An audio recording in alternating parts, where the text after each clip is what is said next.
When you're teaching a HyFlex course, you want to make sure that the audio is especially good. So whenever you have the opportunity, use the microphones that are provided to you. Audio can also be one of the trickiest parts of HyFlex teaching, so be sure you walk through this more than once and before your first day of teaching.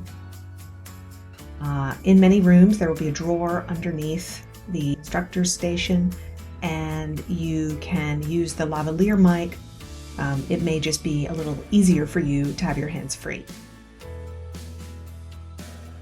Then you will distribute the handhelds, and you want to distribute the handheld mics throughout the room. They are already set up so that they don't interfere with each other.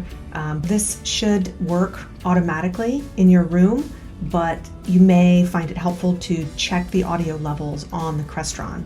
And you can do that by tapping the interface and selecting volume. You should allot about 5 minutes each class period to ensure the audio is working correctly. It will get faster once you are more comfortable with it, but please do take advantage of the classroom support services. Make sure that you turn everything off and return it to the appropriate drawer when you're finished.